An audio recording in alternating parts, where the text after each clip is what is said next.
Hello, everybody! Flash Notion here, back for another reaction to Star vs. the Forces of Evil! And yes, I'm aware that the last episode said I was only gone for a week. Um,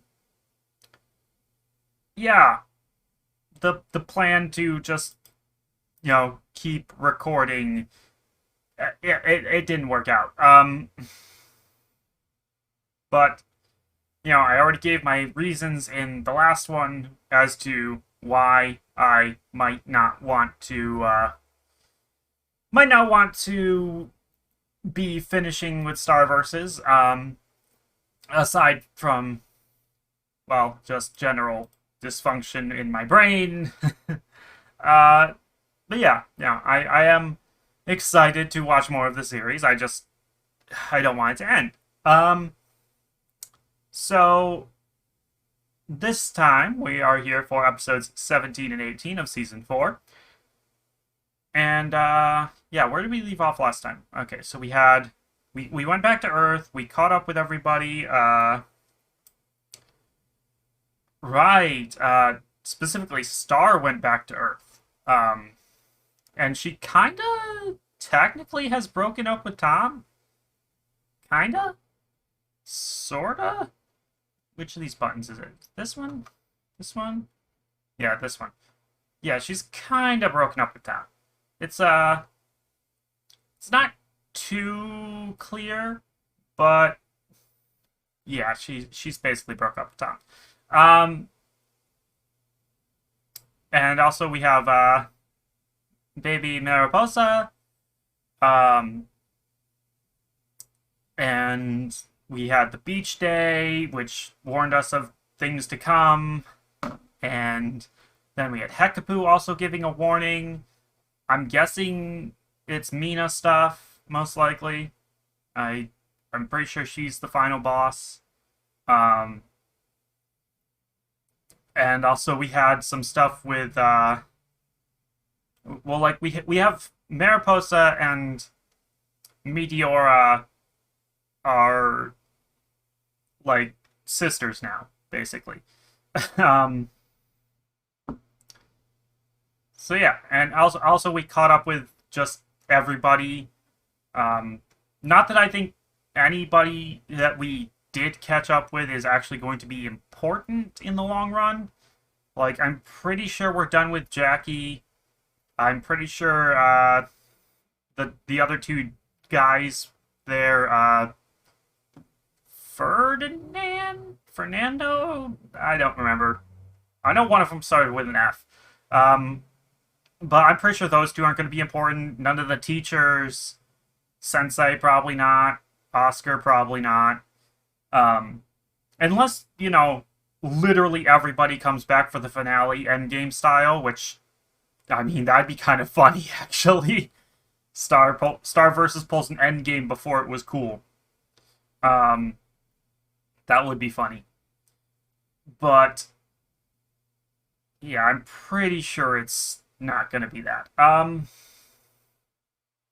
Yeah, and I guess that's pretty much it, really.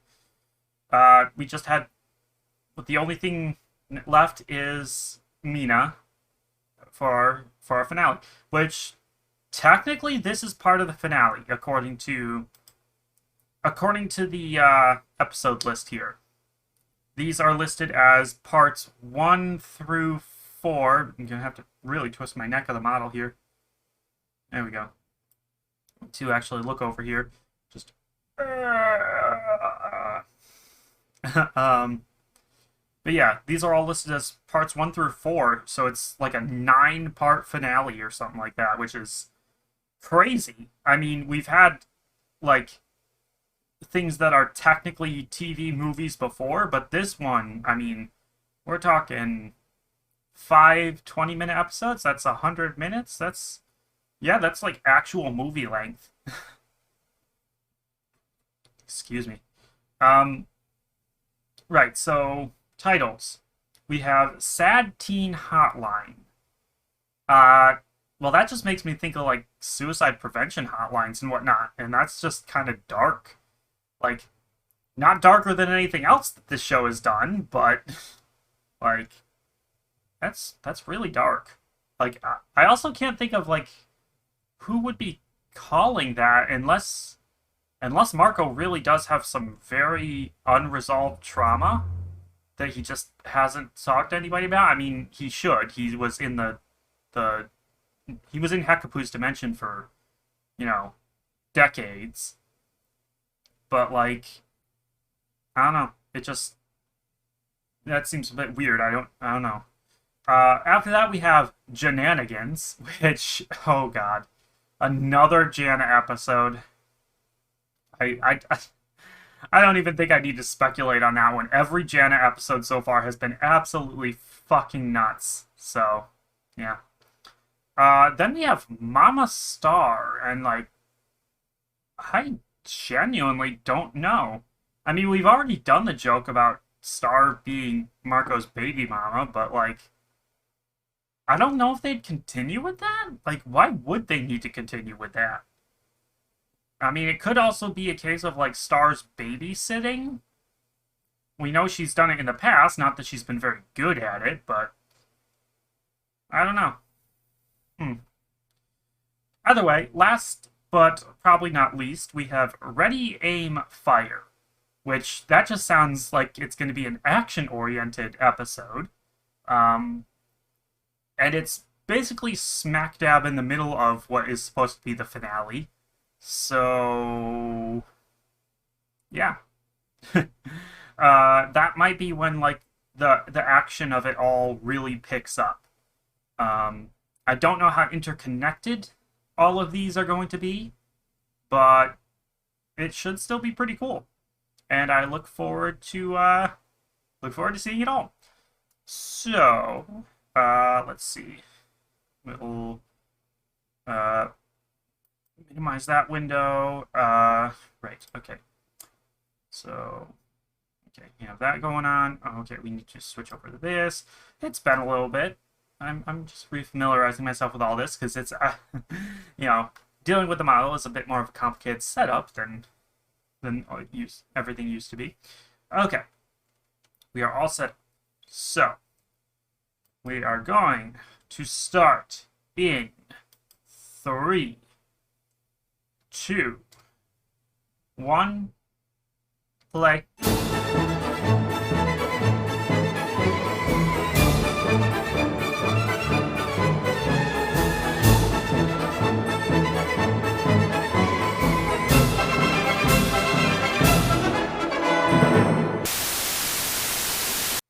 Okay, so that was, you know, the first like not somewhere between a third and a half of this Star versus finale, and good God, this is fucking epic.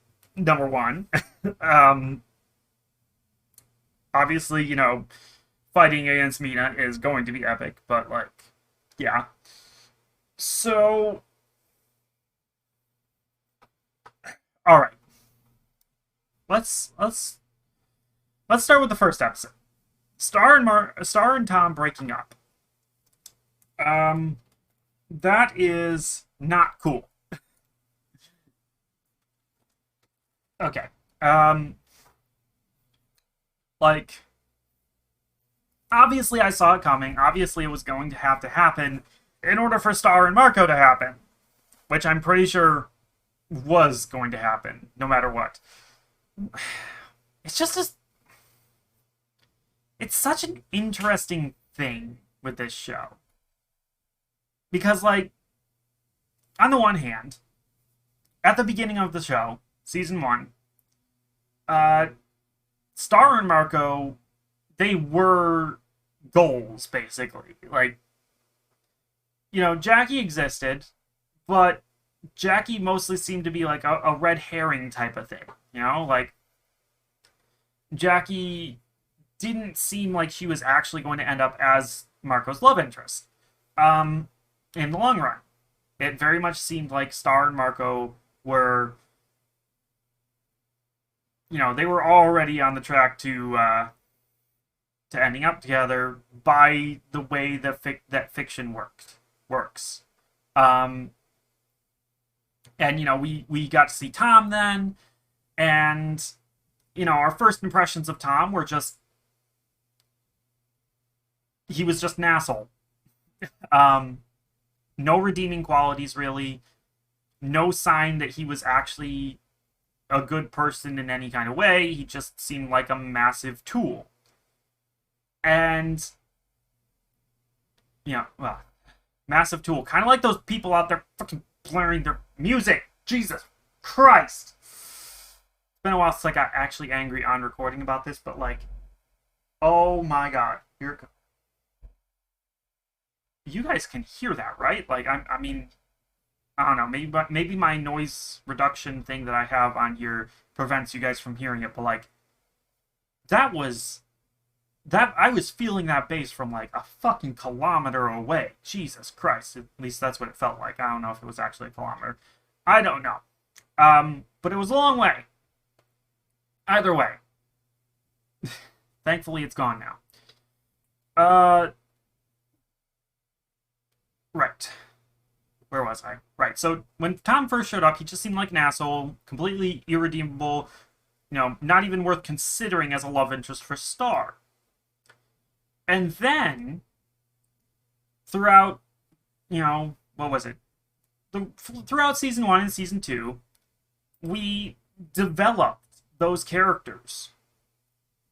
And, it actually became possible that, or believable at least, that, Jackie and Marco could be heading someplace, and so could Tom and Star. And by this point, I honestly really like Tom as a character and as a person, even. Like, he has his flaws, but he very much is a good person who's trying to work on those flaws and become a better person. And he's been making great progress.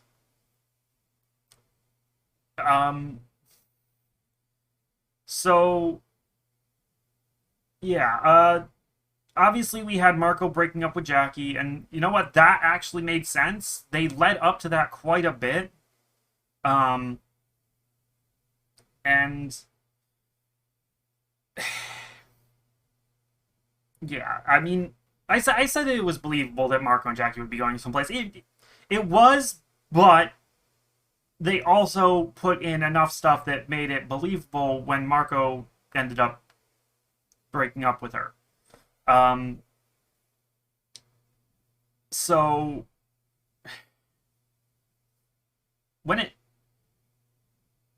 but with Tom and Star, it's a little bit less believable because we had the Blood Moon connection severed. We had uh a lot of stuff showing that Tom and Star make a great couple, honestly, and we had a lot of build up for them and what they've been doing.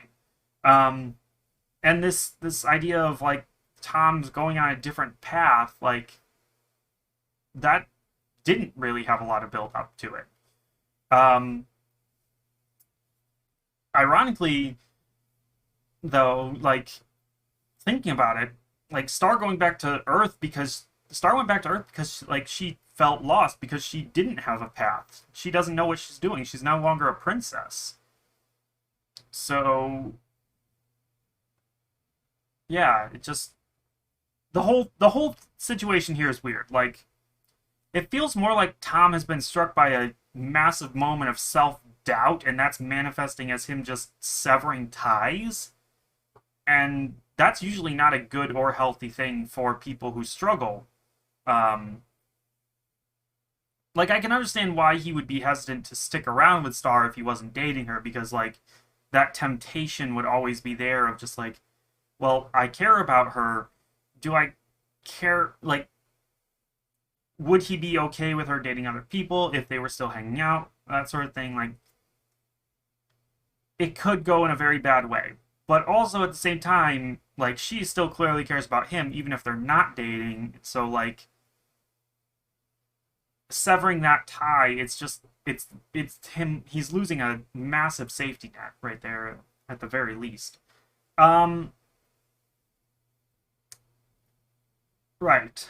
So, just in general, that really does feel like the writers were just like, well, we want Star and Marco to end up together now, so we're just gonna axe this relationship right here, right now. It does also feel like maybe they kind of thought they would get more time. Like, I don't know if it would be much more time, but like, yeah, this whole finale feels like maybe they thought they'd get at least a few extra episodes to set things up or uh, come up with like reasoning behind a lot of this stuff and whatnot. It feels a little rushed.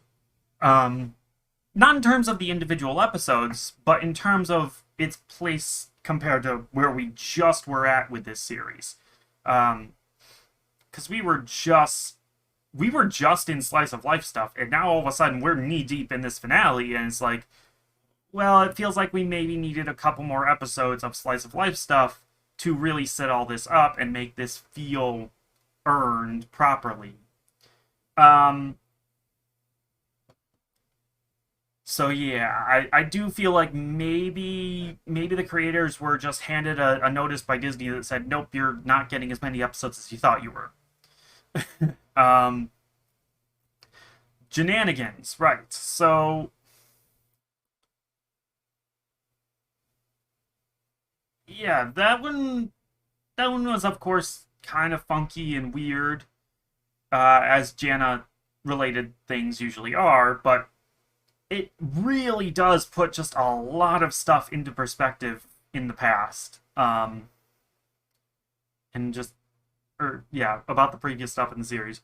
Um, Actually, now that I think about it, I want to go back and look at that mural because I feel like that mural is really important in terms of what it shows. Like, aside from, the obvious part there of the ancient humans being human, like, I kind of figured that, what with the stuff we'd already seen from the past. Okay. Okay, looking at it here. So there's unicorns, magic. Magic is flowing out of Glossaric.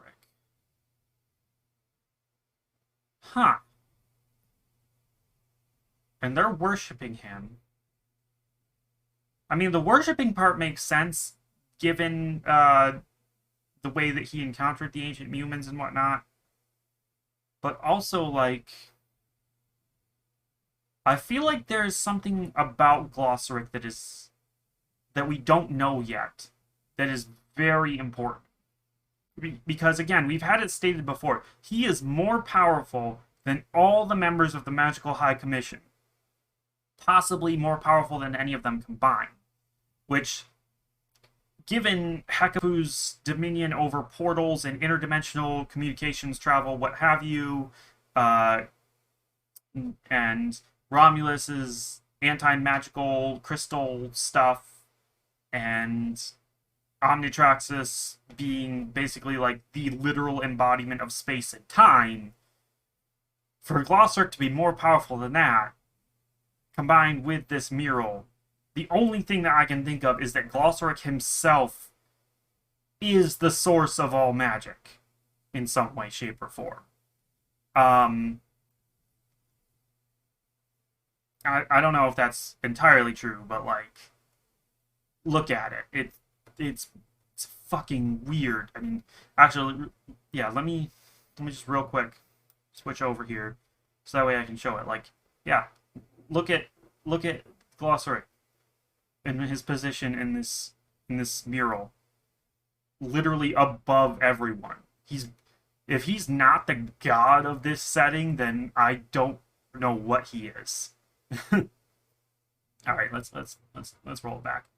Um, but yeah, otherwise the shenanigans episode was pretty fucking, lame. No. I'm exaggerating there. I said pretty fucking, and I wanted to follow that up with something decisive, and then it just no. No, it was a cool episode. It was a cool episode. A lot of fun. I mean, it really was shenanigans. Just a bunch of fun little things. Um, we got to see Jana's parents, who are just super mild. Um, yeah. The Mama Star episode. I've never really thought of the first one, Unicorn, being Star's daughter, but I guess technically, yeah. Um, but yeah, that with the horse having a cutie mark and magic and all that, like there's gotta be a at least one. Okay, let me rephrase that. The number of My Little Pony crossovers that must have sprung out due to the appearance of this unicorn. The It must have been absolutely insane. Um, like just I don't even want to consider how many words were written with that premise in mind. Especially because color wise, this first one, Unicorn, shares a lot of similarities with the Fausticorn or whatever that essentially the pony sona of Lauren Faust, the creator of MLP, and that pony is usually considered to be like the goddess of that universe. So like, yeah, you can see where the crossover would happen. Um, right. So in general, that was uh yeah, I mean, it was a pretty good episode. A little slow to start out with. Um, and it didn't really pick up until after we'd gotten everybody, high in the mirror dimension, magic dimension. Um, but after that, it really picked up because of all the crazy darkness spreading baby unicorns, and the the way that uh, the way that they were fighting. Like, I frankly, after the end of actual My Little Pony Friendship is Magic, I'd never expected to see that level of horse action ever again. um, yeah, because like even fan animations, Agworld Channel and For Gloria, they're still going, but like they aren't producing that level of animation and like epic uh, conflict. Anyways, so yeah, that was all pretty cool, and like it raises a lot of questions about what Mina and the High Commission are up to. Speaking of which, final episode, Ready Aim Fire. This is where everything hit the fan, and I can't believe I decided to end on this. But I've got to stick to it. I've got to stick to that decision. So,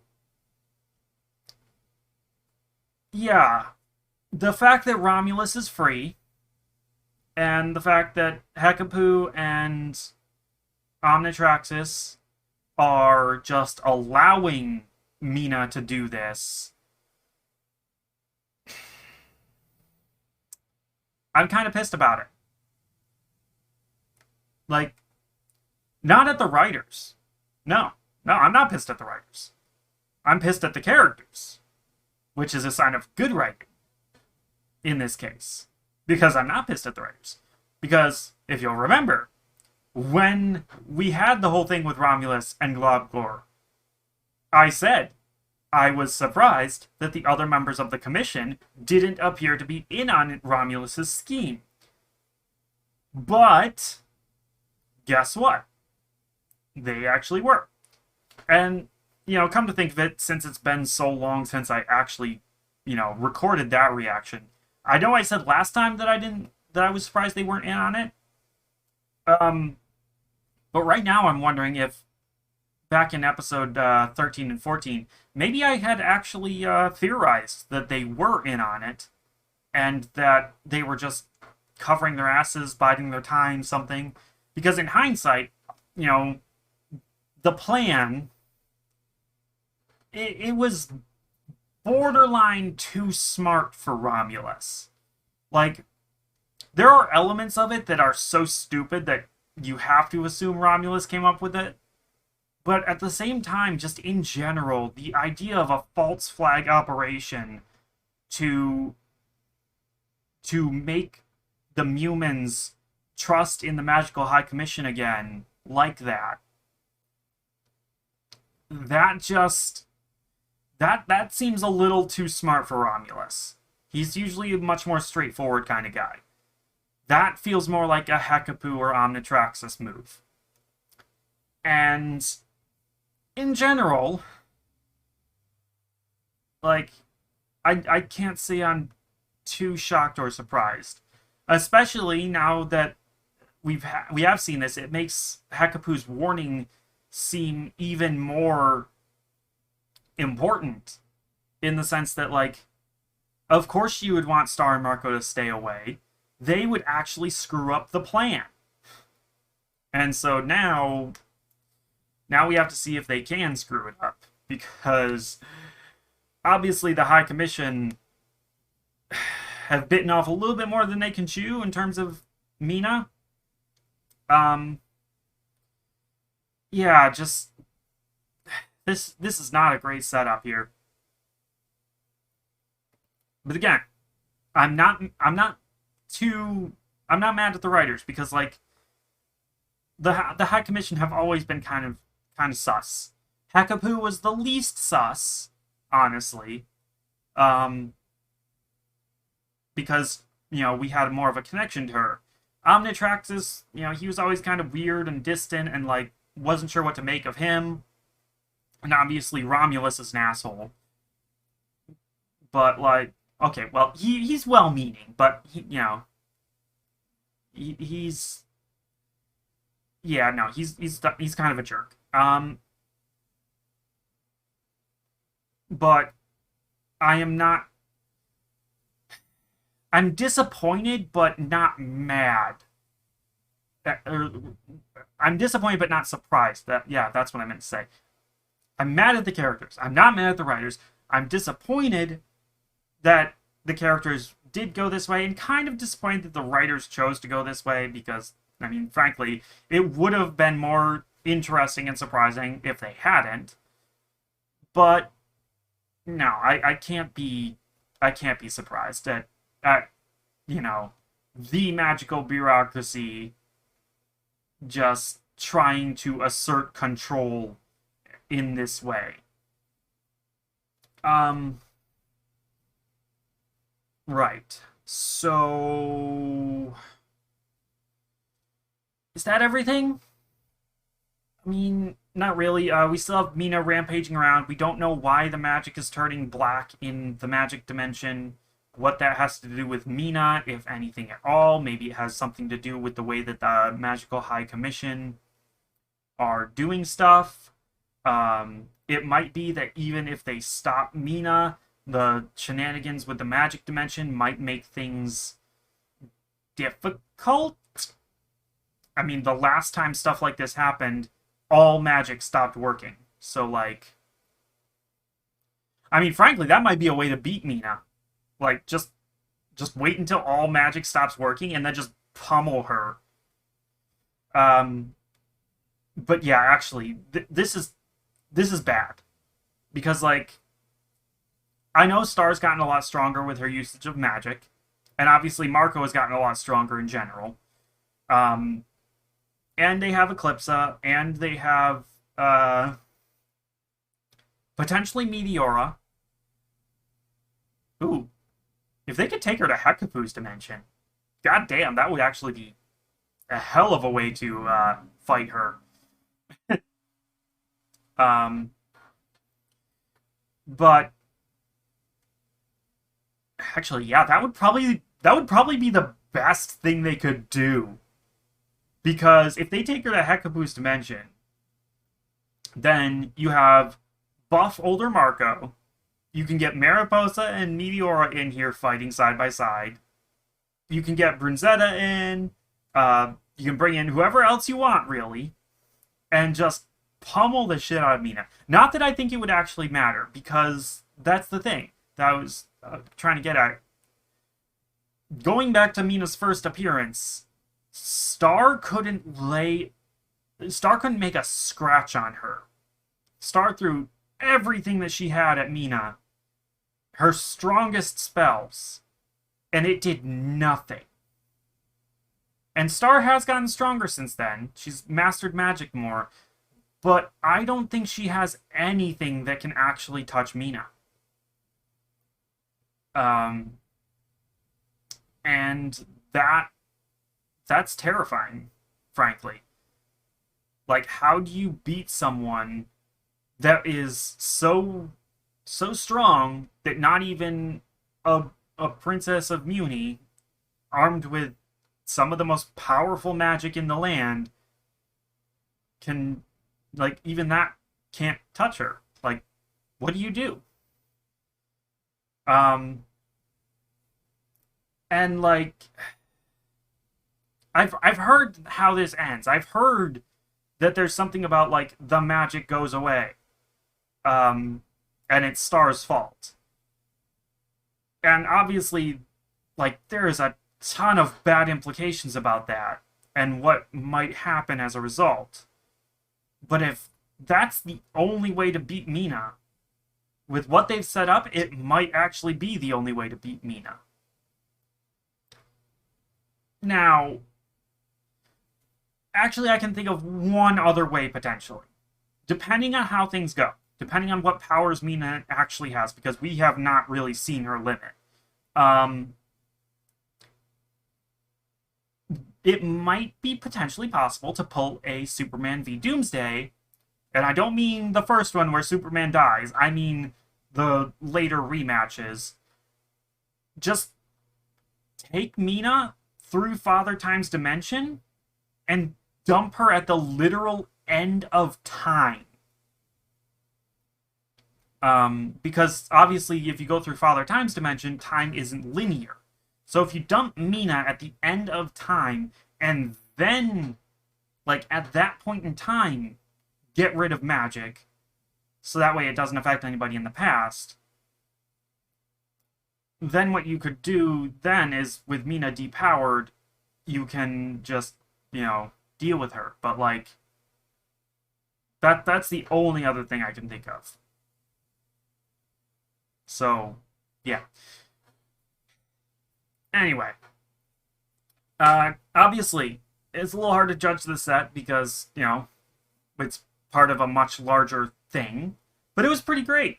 And I am very much looking forward to continuing on with the last 3 episodes of Star Versus. Uh,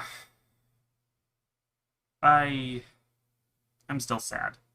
I don't want the series to end. Like, I've said this with most of the series that I watched, but I really do enjoy these series, and I enjoy watching them, and for them to end, it's like I know the series are still there. I know that you can interact with, like, fan works and whatnot, but, like, it doesn't help. It's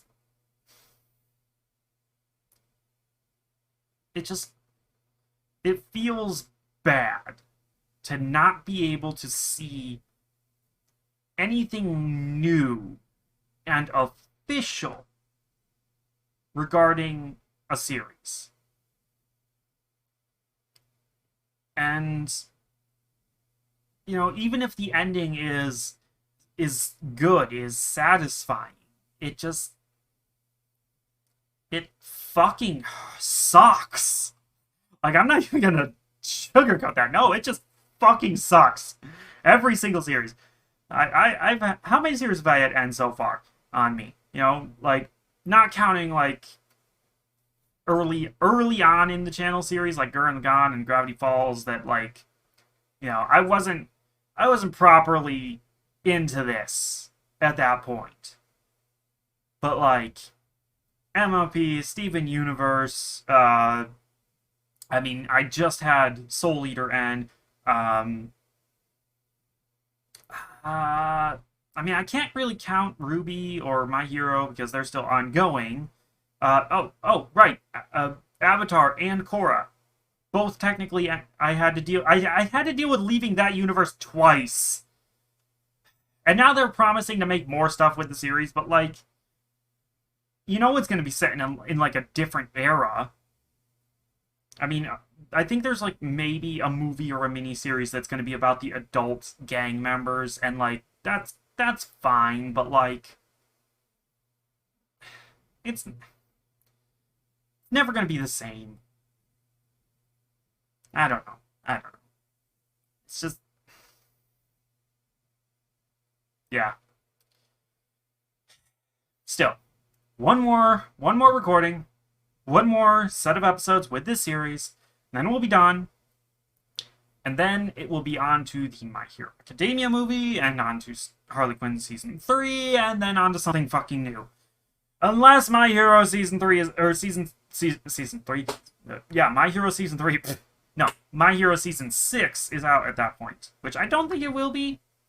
I'm not really sure when Season 6 is actually coming out, but, right, so, that's going to be it for this time. I actually have multiple things that I need to go and do, so, yeah. I will see you guys later, though. Bye!